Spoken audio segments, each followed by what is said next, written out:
Hi everyone, good evening.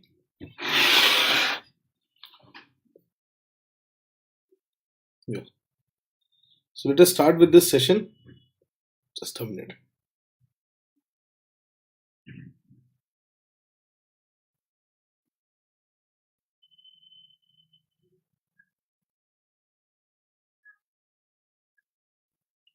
Okay.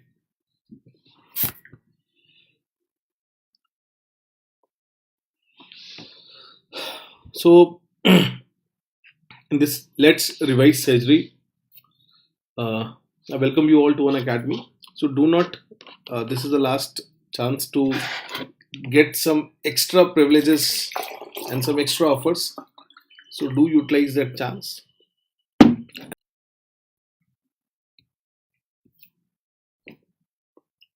Hi.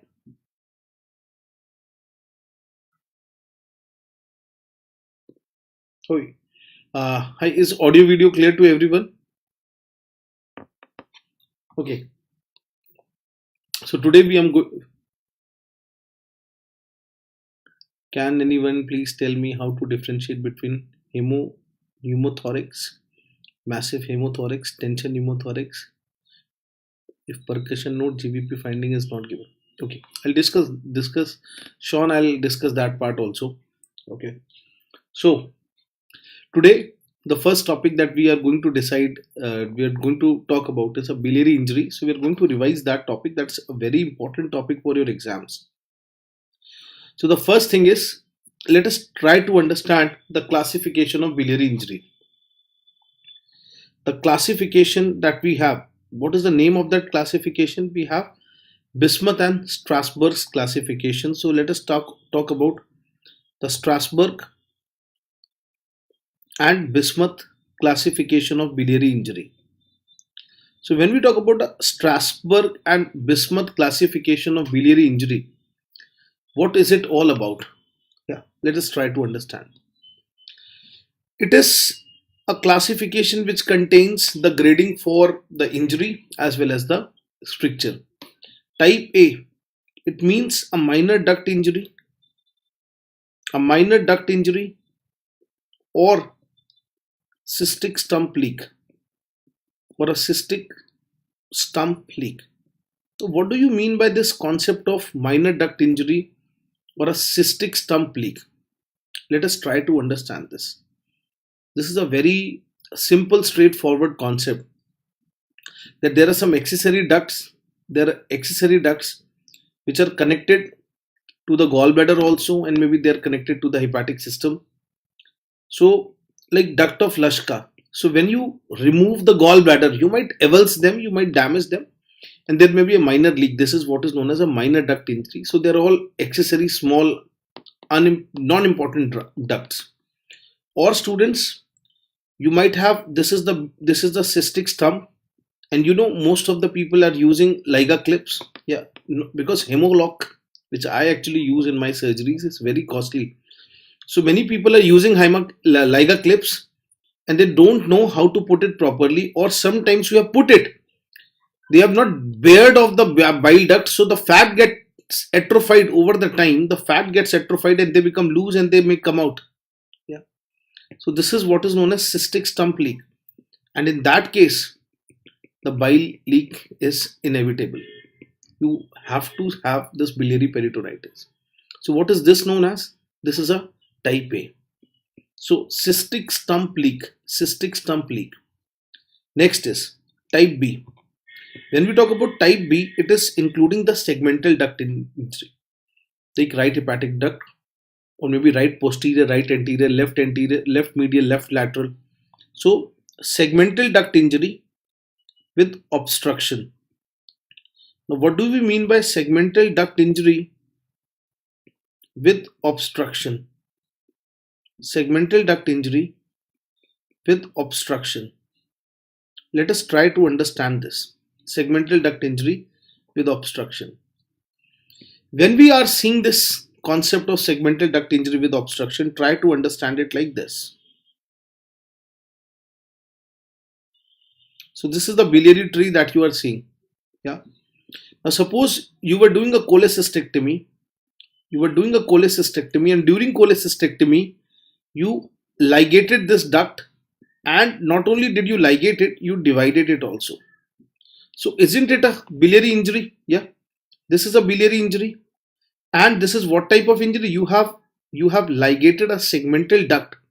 Not only you have ligated, you have also you have damaged, you have ligated it also. So therefore there is no biliary leakage, but there is a biliary obstruction. This is type B. C is, it's a segmental duct injury with leak. Now what do you mean by segmental duct injury? Segmental duct injury with leak. Let us try to understand this also. Segmental duct injury with leak. Now suppose in that very same case, suppose you damage this part. So you damage this duct. Now what will happen? There is going to be a bile leak or no? So this is what is known as type C, and this is what is known as type B. In type B, there is no biliary leak. Staff, how sir, won't it be inside? I'm not getting this. Okay. The duct are you talking about? Yeah, duct. Staff, the right posterolateral duct is the most superficial duct, and this is the reason why whenever you see the videos, whenever you see my videos, the first thing I dissect is not the Calot's triangle. The first thing I dissect is not the Calot's triangle. I dissect the posterior triangle of safety.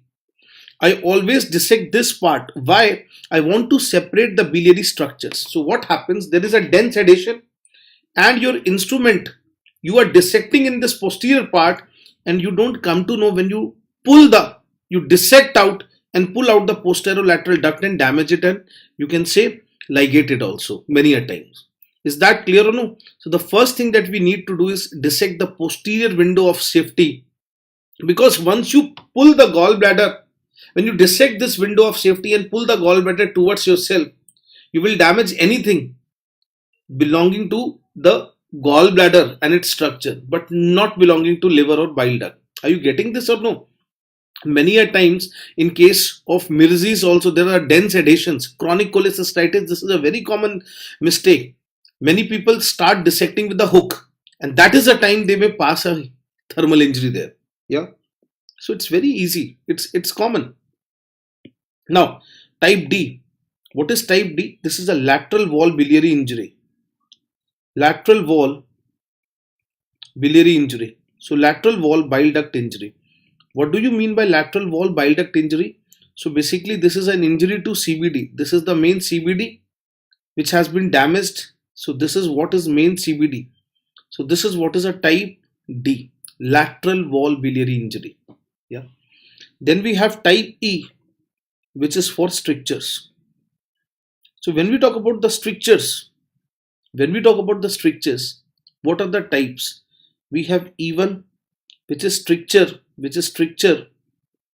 more than 2 centimeters. So strictures more than 2 centimeters or away from the hilum. So when you talk about E1, E2, stricture less than 2 centimeter of hilum. What is E3? This is stricture at the level of hilum. So let us try to differentiate them. What is that? Bache, this is what is E2. So this is hilum, and this distance is more than 2 centimeter. This is E1. If it is less than 2 centimeters, this will be known as E2. What is E3? This is what is known as E3. Okay. What is E4? What is E4? E4 is defined as segmental duct strictures. Segmental duct stricture with hilum, with hilar sparing. So if the hilum is spared, that is what is known as E4. Let us try to understand this. Suppose this is the scenario. So hilum is spared in this. This is a segmental duct stricture. Are you getting this? So this is a segmental duct stricture. This is a E4. And remember, what is E5? The segmental duct stricture with involvement of hilum. So segmental duct stricture with involvement of hilum. With involvement of hilum. So let us see what is this. Try to understand a scenario where you have a stricture like this.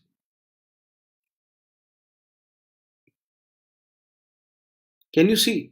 This is what is E5. This is what is E5. Always remember this V-like appearance here. So this is what is E5.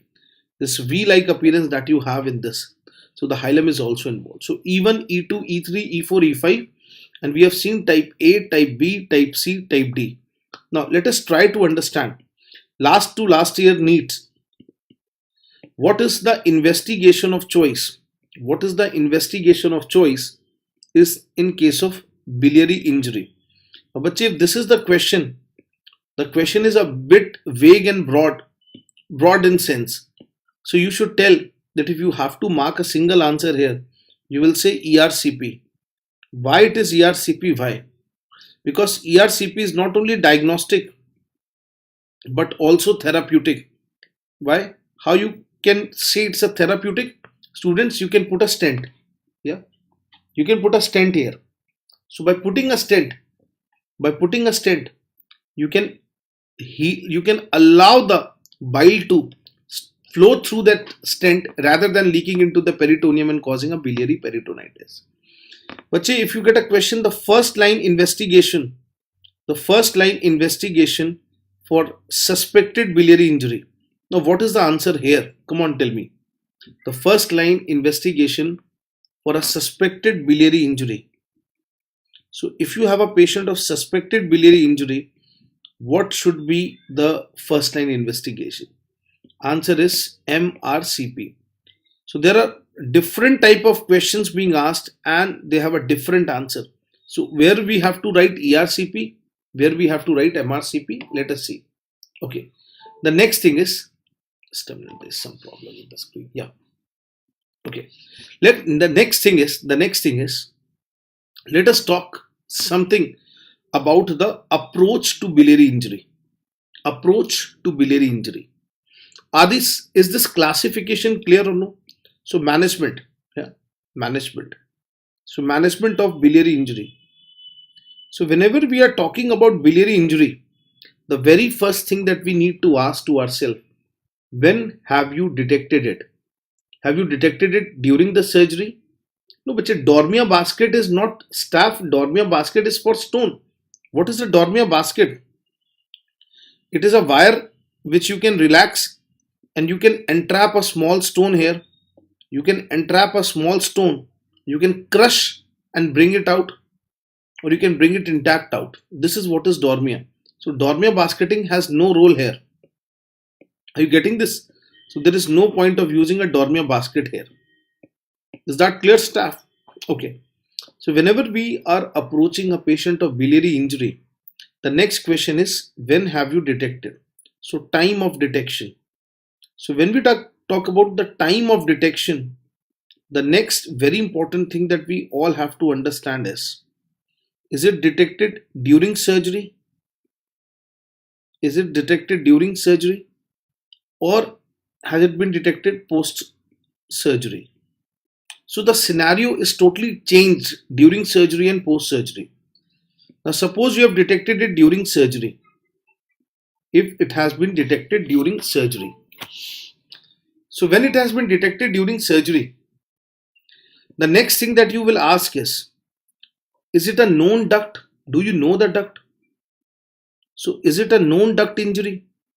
Like you know that it's a right sectoral duct, it's a left sectoral duct, you know that it's a common hepatic duct. So is it a known duct injury? The answer could be yes, it's a known duct versus no, it's not known duct. So if it is yes, a known duct, how can you leave it? You will have to repair. Is that clear or no?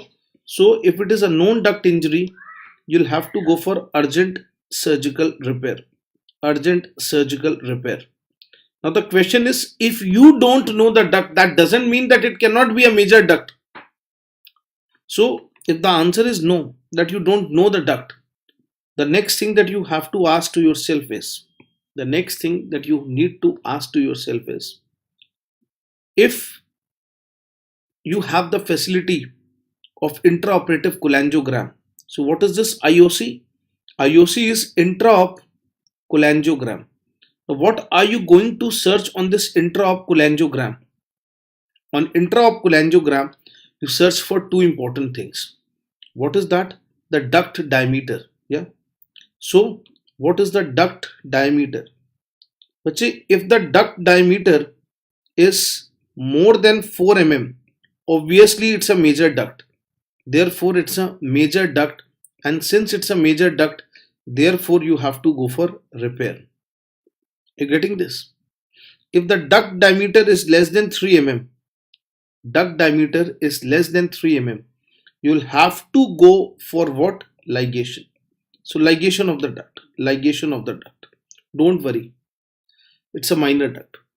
On intraoperative cholangiogram, you can also check the hepatic drainage. The hepatic drainage. So what portion of the liver is being drained by that duct? So suppose you have a duct here, and the moment you do intraop cholangiogram and you get a significant portion drained by this, that means it's a major duct. So this is again very important. So if you have hepatic drainage, if it is significant, you will have to go for urgent surgical repair. And yes, if it is small, then you can go for what? Ligation of the duct. So this is how we are approaching a patient when we have a ductal injury. So whether it's a known duct injury, whether it's unknown duct injury, these all factors are very important, very important. Now when we are talking about repair, what repair we shall be doing is again a very important topic. So when we talk about repair, here you will have to ask yourself one more very important question. What is that? The answer to that question is the duct transected? So duct transected. So if it is transected, there could be two types of transection: complete transection, or it could be partial transection. So what level of transection it is there? So complete or partial. If it is partial transection, then again you have to understand less than 180-degree transection, less than 180-degree transection, or is it more than 180-degree transection? So less than 180 or more than 180-degree transection. Now there could be an answer that yes, it is less than 180-degree transection. If it is less than 180-degree transection, it is something like this. But this is like a duct rent, or this is like a, when we do a CBD exploration, the rent is of same size. So you don't have to worry. You can insert a T-tube cholangiogram. You can insert a T-tube, I'm saying T-tube cholangiogram, I'm saying T-tube. You can insert a T-tube and you can repair this. So we go for primary repair. We go for a primary repair over T-tube. Over T-tube. Are you getting this? So why the T-tube is done? The T-tube is done because whenever there is trauma, there will be trauma-related mucosal edema. But there is a trauma-related mucosal edema. Now try to understand, if you did only a primary repair, so now just after the repair, there will be biliary stasis, and this biliary stasis will cause the repair site to give away or open up. So are you getting this? So whenever we do any sort of ductotomy, suppose if you are doing any CBD exploration, you need to put a fine tube, and this tube is known as a T-tube. Why it is put? So that it facilitates easy flow of bile through the lumen. Are you getting this or no? So we unroof the T-tube. I've shown a lot of times this instrument in my class from the hospital. So this is a very easy thing. Now if the ductal transection is more than 180 degree, that means somewhere it is like this. But the gap is too much, or you can say the injury site is broad enough. So you will have to do a repair, but T-tube you cannot insert because it will not fit snugly and bile leak will continue. So here also you will go for a primary repair. So you will go for a primary repair. What about T-tube? With T-tube insertion at a different site. So primary repair with T-tube insertion at different site. Now this is very important. What is this T-tube insertion at a different site? Let us try to understand. So this is where the injury is. Yeah, suppose this is where the injury is, and what you will do, you will repair it. You'll repair it. Yeah. So you have repaired it. Now what about the T-tube? You will place the T-tube. You'll place the T-tube, but at a different site. You'll place the T-tube at a different site. You can place it proximal, you can place it distal. So this is what is the management if the transaction is not more than, or you can say it's not complete, it's a partial transaction. Now when we talk about the complete transaction, what to do? In case of this complete transaction, you need to ask yourself what is the gap, and you have to assess this gap. So imagine this is the biliary system, and this biliary system has been completely transected. The next very important thing that you all have to understand is what is the gap. So this gap is very important. Yeah. Now when we are talking about the gap, if the gap is less than 1 centimeter, or if the gap is more than 1 centimeter. So if the gap is less than 1 centimeter, you're going to go for a same management. What is that same management? Primary repair with T-tube insertion at a different site. So what you're going to do, so if this is one end, this is another end, you're going to bring them, you're going to close and repair them, and to facilitate easy flow of bile, you're going to put a what? T-tube also. The moral of the story is that the gap is small, you can bring them an anastomosis, but you cannot do you can do anastomosis here. But if the gap is more than 1 centimeter, you cannot do a tension, and you cannot create an anastomosis which is under the tension. So if it is more than 1 centimeter gap, what to do? You'll have to go for Roux-en-Y hepatico-jejunostomy. Roux-en-Y hepatico-jejunostomy with closure of distal stump. Let us try to understand what is the concept of this closure of distal stump. Now, bacho, if this is the liver, and imagine this is the duct which has been transected. This is the remaining end, and this is the duodenum. So the things are like this. So what we need to do, 10 centimeter distal to ligament of Treats, what you are going to divide the jejunum. Now what you are going to do, you are going to take this jejunum up. Yeah, you are going to take this jejunum up, and you are going to establish the anastomosis. What is this anastomosis known as?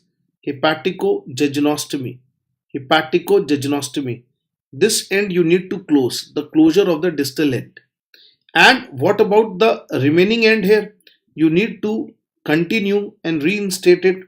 So what you will do? You will do a jejunostomy. But this limb is known as a Y limb. This limb is known as a Y limb, and this limb is known as a Roux limb. So this arrangement is what is known as Roux-en-Y hepatico-jejunostomy. Students, tell me, is this concept of intraoperative approach to biliary injury clear to everyone or no? Tell me. Yeah. Is it clear to everyone? Yeah. Let us move forward now. Yeah. So if the injury is detected in the post-surgery phase, what will be the management? Now we will discuss this. So what is the management if it is detected in the post-surgery phase? So let us try to understand. So biliary injury detected post-op. Now this is very important. So biliary injury detected post-op. Now when we are detecting it post-op, the next thing is, how have you detected it? Is the patient stable or is the patient unstable? So The drain is there or no? The patient is having the drain in abdomen. Yeah. So drain, yes or no drain. So but if drain is there, then you see the bile is there. So if you have a drain in abdomen, drain in abdominal cavity, and if there is a drain in abdominal cavity and it has bile, this confirms biliary injury. This confirms biliary injury. Is that clear or no? This confirms biliary injury or bile leak. The next thing that you need to ask is, what is the output? What is the output? If it is less than 200 ml, if it is less than 200 ml per day, this is considered as low output leak. And whenever you have low output leak with the patient's drain in situ, what is the management now, students? The management is conservative. So conservative management. You don't need any intervention for them now. Now suppose if you have a patient who has confirmed the biliary injury and the patient has an output more than 500 ml per day. So isn't this output significant? And these outputs are considered as high output leak. So bache, when there is a high output leak, you need to go via ERCP and you need to put a stent in the duct. So in high output leak, you go for ERCP plus stenting. So you need to put ERCP guided stent. Now if it is 200 to 500, that is an intermediate output. So if it is an intermediate output leak, then what to do next? Then in this case, you need to see whether the patient is improving. So initial wait and watch. If the patient is improving, if the patient improves, so next you have to see improves. How you see the improvement? That output is decreasing. If yes, then continue. If no, then you will also have to go for ERCP stenting. Is this part clear? When you have a drain, so there actually the drain is there, you are monitoring the output. So if it is less than 200, observation more than 500, you will go for ERCP. If it is an intermediate output leak, then you need to initially wait and watch. If it is improving, then you need to go for observation, else you are going for ERCP stenting. I hope that's clear. Now, how to approach these patients if the drain is not there? So if the drain is not there, how do you guess that this patient has or is having a suspicion of what biliary injury? So how does it raise the suspicion? So suspicion can be peritonitis, can be because of peritonitis, or it can be worsening of jaundice, worsening of obstructive jaundice. So there could be a patient who is having peritonitis or symptoms of worsening of obstructive jaundice. The very next thing that you have to do is you have to go for, yeah.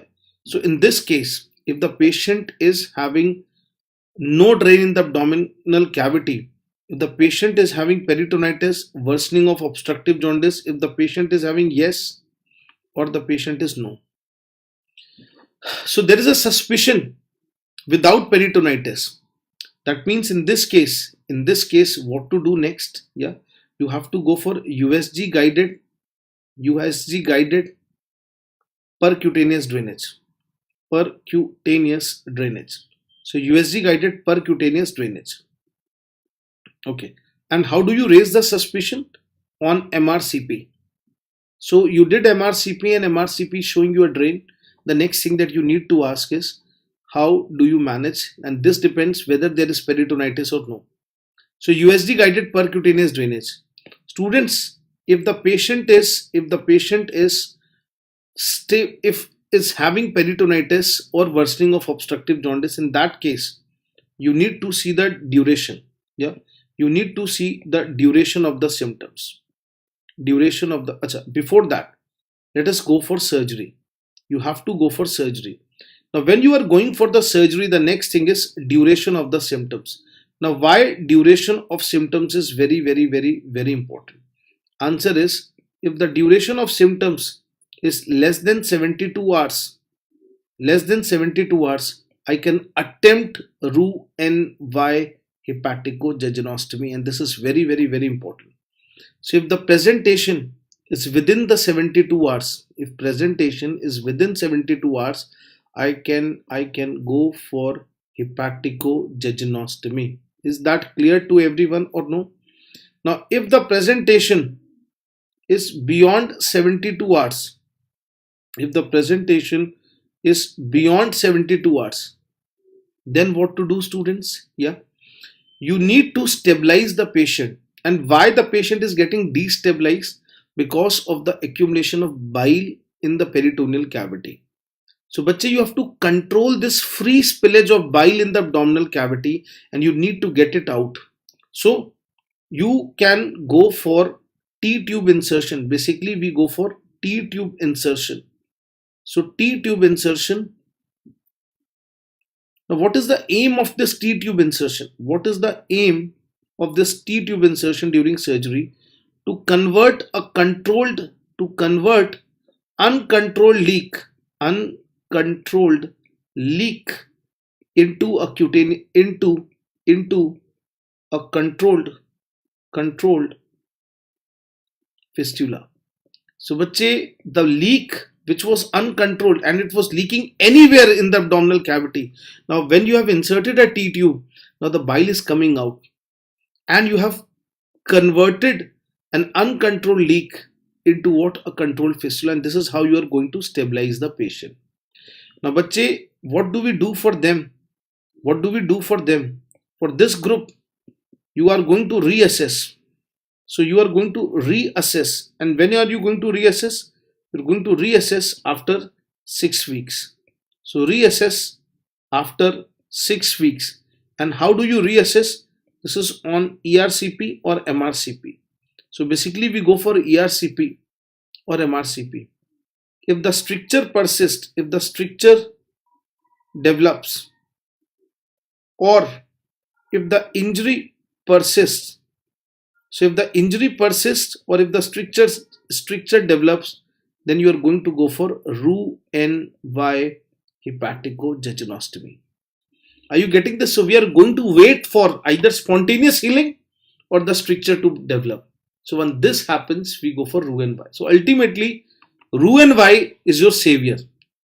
Tell me, are these things clear to everyone or no? Tell me, are these things clear to everyone?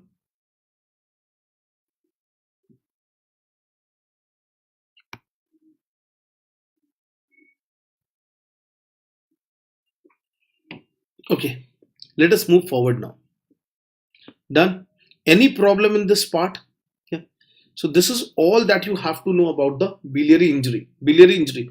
Same is the management for strictures also. This is very important topic. And 90% of the people, they just confuse the students in this. Yeah. Pigtail catheter, बच्चे ये जो USG guided है ना, yeah. Pavan, this is USG guided. What you are reading as USG guided. What you do, USG guided, we put a pigtail catheter. So actually you must have seen my videos. In pigtail catheter, it is nothing but a straight catheter. It's a straight catheter with a fine stellate inside. Yeah, with a fine stellate. So we enter into the abdomen with the help of this, and then what we do, we withdraw the stellate. When we withdraw the stellate, you will see that this actually twists in form of a pigtail. This is what is known as a pigtail catheter. Are you getting this or no? So this twist in form of a pigtail so that it stays in that part, and now you can, from here, you can connect it with a what bag. This is what is pigtail catheterization.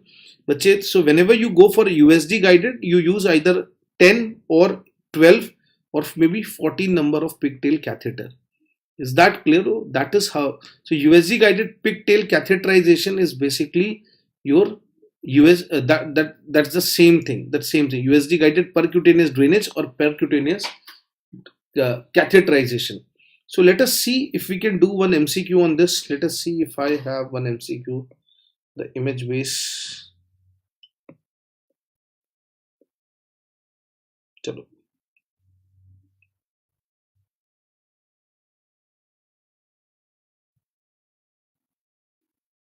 Okay.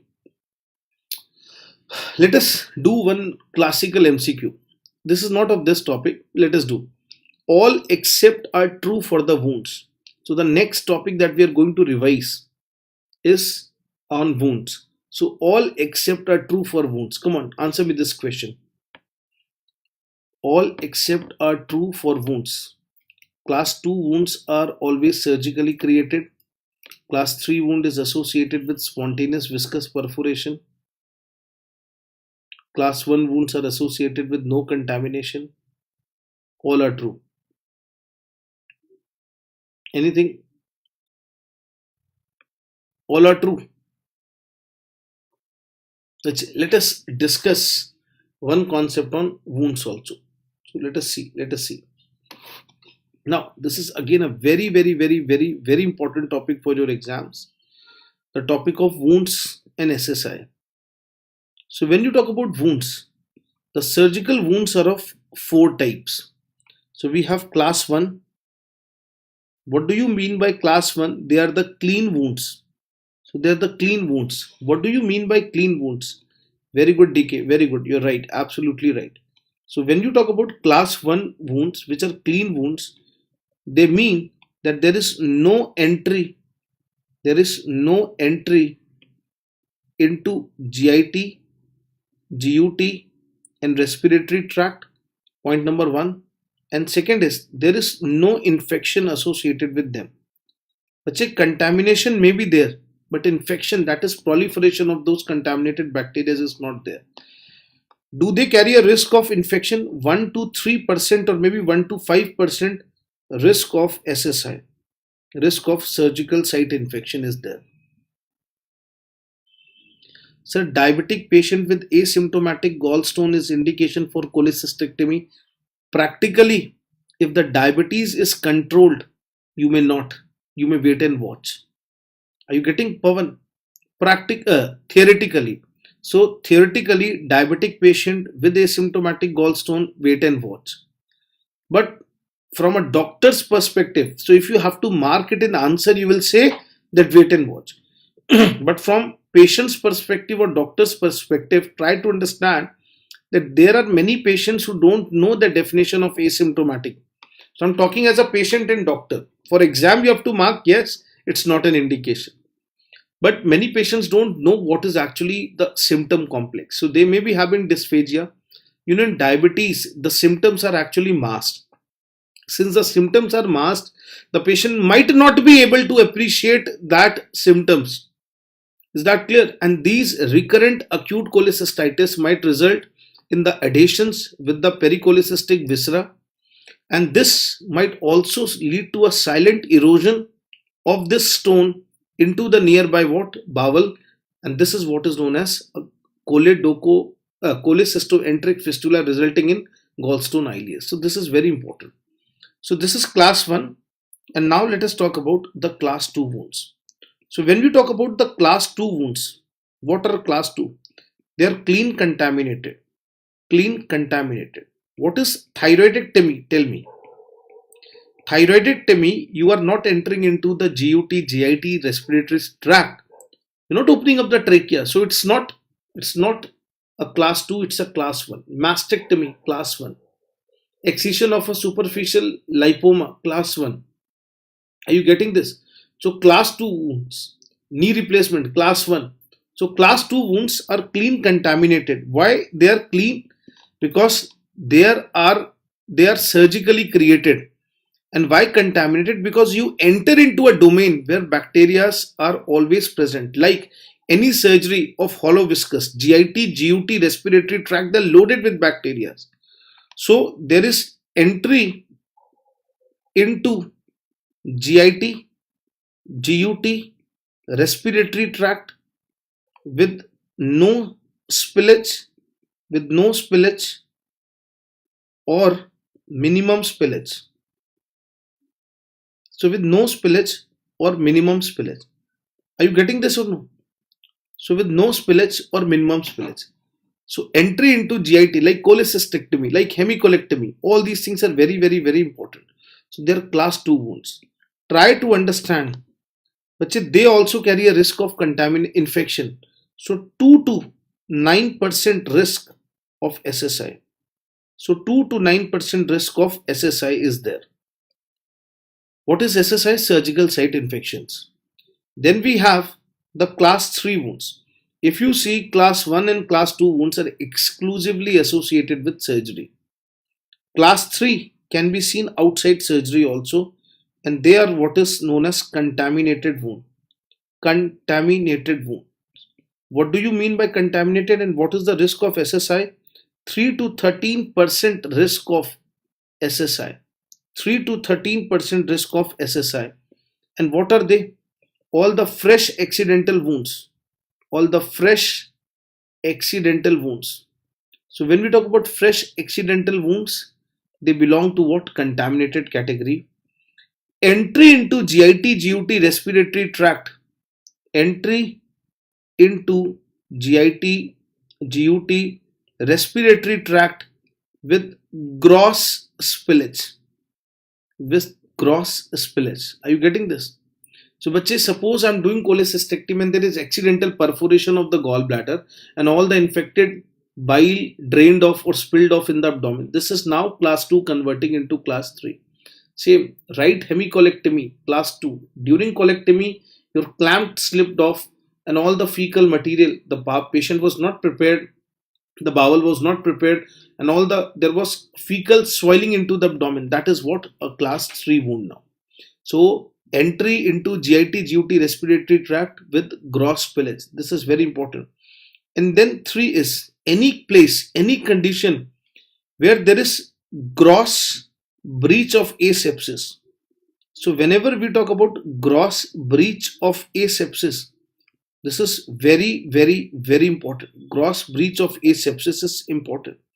Why it is important? Try to understand that if you do any condition, if you do any operation, any surgery inside the operation theater, that's a perfectly sterile zone and you maintain the asepsis related rules.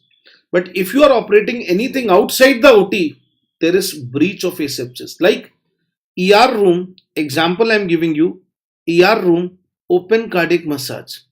So open cardiac massage outside the ER room, outside the ER room. This is what is an excellent example of a contaminated wound. Are you getting this? Contaminated wound? So ER room, open cardiac massage. You may be taking antiseptic drains, antiseptic dressings, sterile, everything is sterile, but you are doing at a place which is not sterile. This is what. And then we have class 4. So what students, what is class 4 student? What is class 4? They are equal to dirty wounds. They are dirty wounds. 13 to 30% risk of SSI. 13 to 30% risk of SSI. And what are these wounds, students? These are old neglected wounds. First of all, old neglected, grossly contaminated wounds. Grossly contaminated wounds. Like a diabetic foot. Like a diabetic foot. What is that? That's a class 4. Gang ulcer, ulcerative, or you can say necrotic fasciitis. They are all class 4 wounds. Along with them, any case of spontaneous viscous perforation. So spontaneous viscous perforation, they are all associated with feculent peritonitis. So that is where we have dirty wounds. So spontaneous viscous perforation. This is a class 4 wounds. This is a class 4 wound. And this is very, very, very important as it is a dirty wound. Are you getting this? So spontaneous viscous perforation resulting in a dirty wound. This is so. If you see this, like peptic perforation, colonic perforation, appendicular perforation, like if you see this, All except are true for the wounds. All except are true for the wounds. Class 2 wounds are always surgically created. Absolutely right. This is true. Then the next is, let us see. Class 3 wounds are associated with spontaneous viscous perforation. No. Iatrogenic you could have said. So this is wrong. This is false. Actually, either you change the class, it is class 4. Class 1 wounds are associated with no contamination. Class 1 wounds are associated with no contamination. Absolutely true. So the answer for this is B. B is absolutely wrong. I'll quickly revise one more very important thing with you, and that is the concept of SSI, surgical site infection. Now, this is again very, very, very important for you all. So when we talk about surgical site infection, what are the important things that you all have to understand? So I hope the topic of wound is clear to everyone. Yeah, any problem in this? Okay. So when we are discussing the surgical site infection, you should always know that a surgical site infection comprises of two things. One is the infection along the incision line, and this is what is known as incisional SSI. Incisional SSI. And the second variety is known as organ SSI. So organ, or you can say deep space SSI. So when we talk about the incisional SSI, that is the incision. Yeah. Class 4 में GIT, GUT involvement जरूरी नहीं है. बच्चे, Fatima, if you talk about class 4 wounds, any spontaneous viscous perforation. So what is this viscous coming from? Spontaneous viscous perforation, like the perforation of colon, that's a part of GIT. Perforation of the small intestine, part of GIT. Suppose if there is a bladder perforation, if there is a trauma and there's a patient with bladder perforation, the urine has leaked, that's again a class 4 wounds, because over the time there will be contamination, chemical peritonitis resulting in bacterial peritonitis. This is all. So incisional, yeah, there is involvement. Incisional SSI is further divided into, when we talk about the incision, this is the uppermost is what? Let us see this thing. Yeah. So this is the skin. So this is skin. After this, we have subcutaneous tissue. After this, we have subcutaneous tissue. And then we have the muscle. Yeah, we have the muscle. So this is the muscle. And then we have the peritoneum. Yeah, we have the peritoneum. You can also take, there is fascia also in between. Fascia. So all these things are very important. Skin, subcutaneous tissue, fascia, muscle, peritoneum, and after that you enter inside the abdominal cavity. So bache, incisional diabetic foot, diabetic foot is also a type 4, because it's a grossly contaminated. So not only GIT, GUT, Fatima, can be a cause. It can be outside GIT, GUT also. Necrotic fasciitis. Yeah. If you see gas gangrene, they're all type 4. Fournier's gangrene. Yeah. Perianal abscess. Diabetic foot. The ulcers, the venous ulcers, they're all. So incisional SSI, when we talk about, it's again of two types, based upon what part is being involved. If it is involving skin and subcutaneous tissue, it's a superficial part. So incisional SSI is of two types: the superficial incisional SSI and the deep incisional SSI. If you talk about superficial incisional SSI, it is, what is the definition? It is the SSI, surgical site infection, along the skin and the subcutaneous tissue. So it is SSI along the skin and the subcutaneous tissue within 30 days of surgery. So SSI along the skin and the subcutaneous tissue within the 30 days of surgery. This is what is superficial incisional SSI. When we talk about the deep incisional SSI, what is that? This is SSI along the incision line. So this is SSI along the incision line except skin and subcutaneous tissue. Yeah. What is the time frame? Within 30 days of surgery, within 30 days of surgery, or within 1 year of implants or for implants. Are you getting this? So for implants, the deeper incisional SSI, the window can be taken up to what? 1 year. Now when we talk about this organ or deep space SSI, what is that? This is defined as SSI along anatomy manipulated during surgery. So along the anatomy manipulated during surgery. So if there is anatomy which is manipulated during surgery, except the incision line, yeah, within 30 days of surgery or 1 year in case of implant. So suppose you did a cholecystectomy and day 11 there's a patient who's presenting to you with right upper quadrant pain, yeah, and tenderness and fever and chills and rigor with obstructive jaundice. Now you know that there's a biliary leak, and when you go for ultrasound, you see collection of 10 centimeter by 6 centimeter in the right subdiaphragmatic space.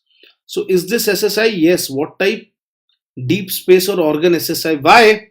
Because yes, the anatomy around the liver, the right side of diaphragm was manipulated, and this is the same patient with pain in the left lower quadrant on USG suggests inflamed boggy ovaries with pyometrum, or you can say hydrosalpinx, whatever it is. So this is a case which is suggestive of PID. Tell me, during the surgery, did I manipulate the fallopian tubes? No. So that cannot be taken as a result of what? Surgical site infection. So we have a clear-cut definition, and we should be following those definition related, you can say, points only. Let us go and read one more question. Let us do one more question.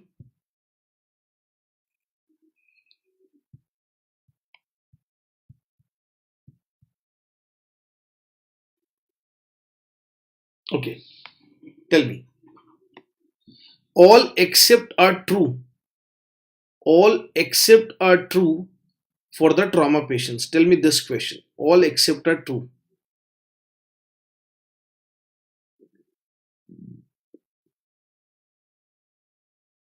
It's a very easy question. All except are true for the trauma patients. Yeah. Okay. So here we have investigations of the trauma, and we are also seeing some stress related hormonal changes here. Excellent, DK. Excellent. Bache, B is far better answer than C. Why? Because bradykinin is not going to peak during first 48 hours. But yes, definitely it will increase. So B is far better answer than C. So in MCQ, this is an art. You need to learn that art of segregation. Are you getting?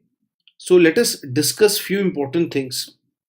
So when we are talking about this question, the first thing that we are going to discuss is the hormonal fluctuation during trauma.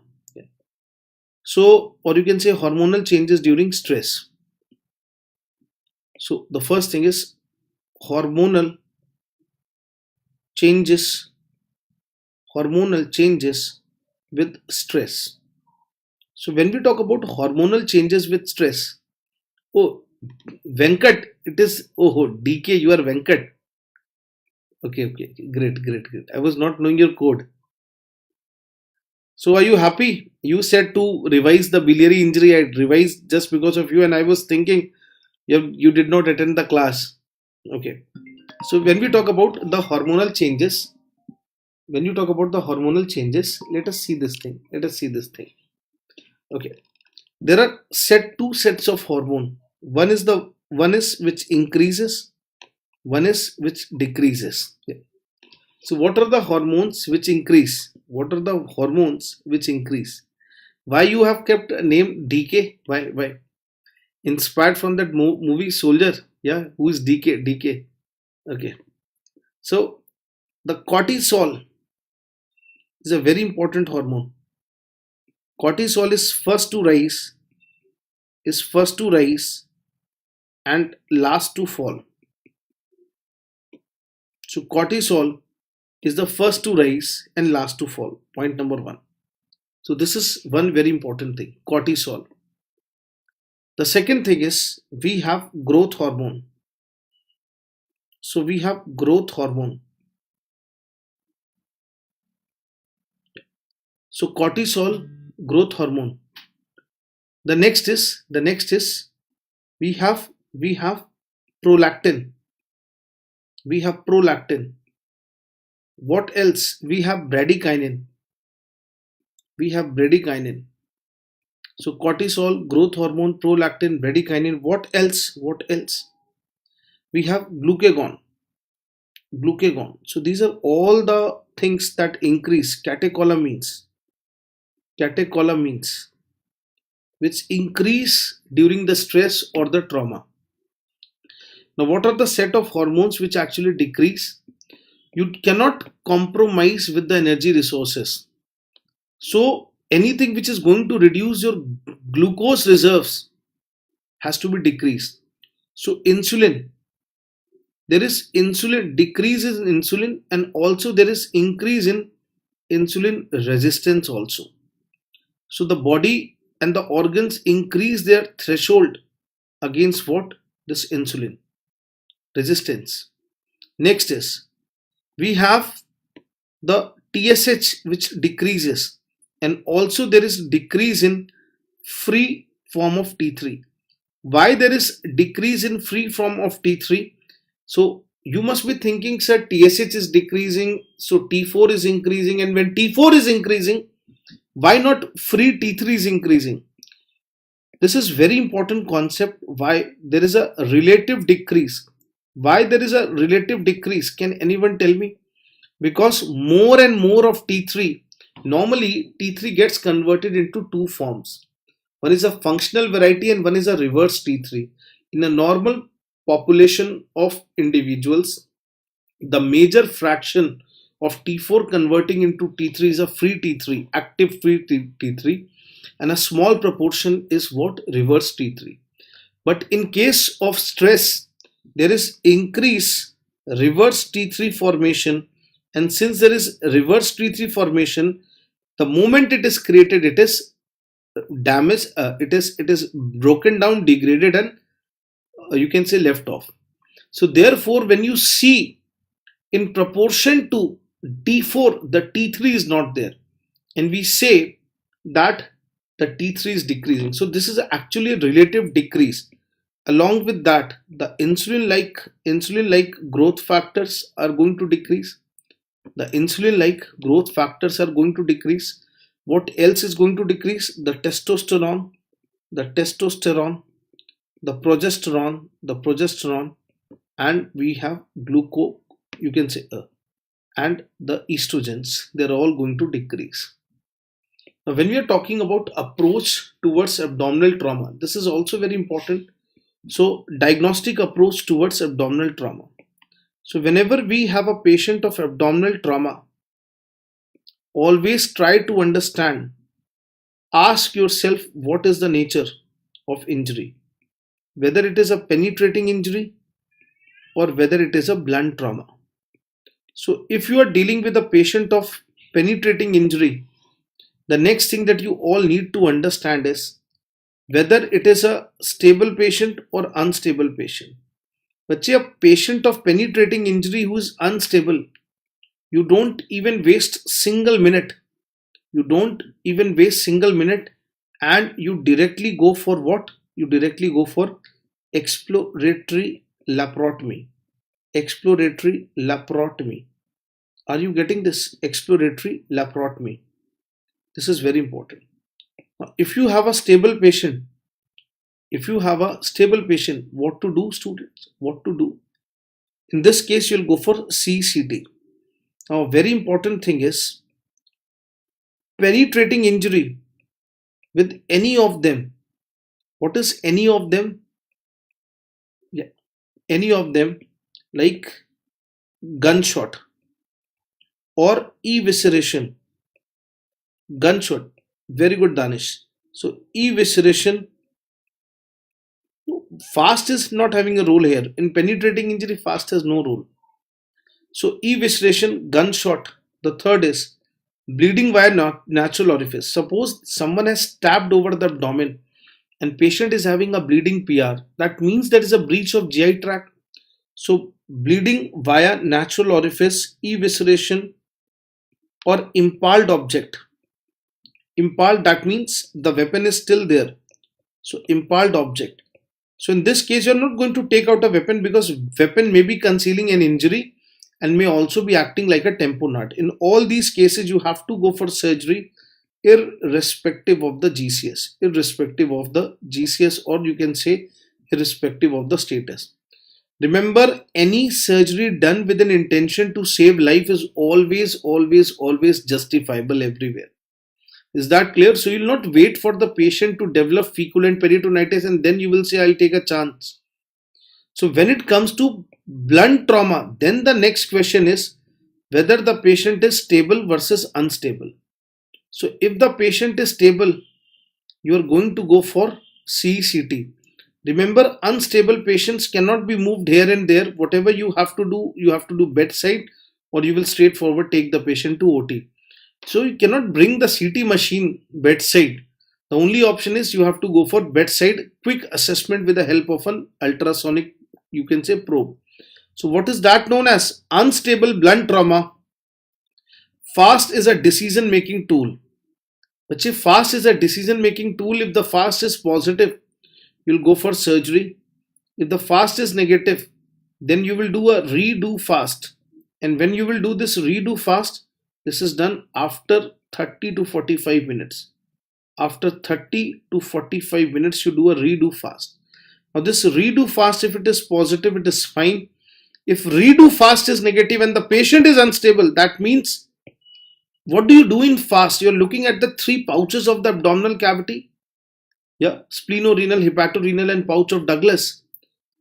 But you're not using your brain. There are people who are mugging up FAST as the investigation of choice. But FAST is the most useless investigation on planet. It's only a decision-making tool which helps you decide that should I go for surgery or should I continue with the conservative approach. But what about pancreatic injury? What about renal trauma? What about adrenal trauma? So these are all retroperitoneal organs, and if they start to bleed, you will not have anything in the peritoneal cavity, and FAST, after that, FAST will always be negative. So there is no utility. So if you are suspecting a retroperitoneal injury because patient is unstable, not responding to resuscitation, you have to think that on something else's, you can say, in different perspective. So what you're going to do, you are going to measure the PCV and hemoglobin, and you're going to repeat it every half an hour, maybe every 20 minutes. So serial PCV with hematocrit. So do you know, only measuring the hemoglobin can be deceptive. Why? Because of hemoconcentration. But PCV will never cheat you. So if you see a decreasing trend, if you see a decreasing PCV and hemoglobin, indicates that there is ongoing bleed and you will have to take a call for surgery. And if it is constant, you can always take a call for observation in this case. Are you getting this or no? So this is all for today. Every day we will meet on either the special platform or on this YouTube. So do join Unacademy with the code Dr. Dixit if you enjoyed the session. Do recommend Unacademy to your friends also, and you can follow me. On Unacademy so that you don't miss notification of my classes. Do share the links of this class with your friends so that they are also benefited, and do recommend Unacademy to your friends. How you like the class? Do comment in the comment section. So till then, bye bye.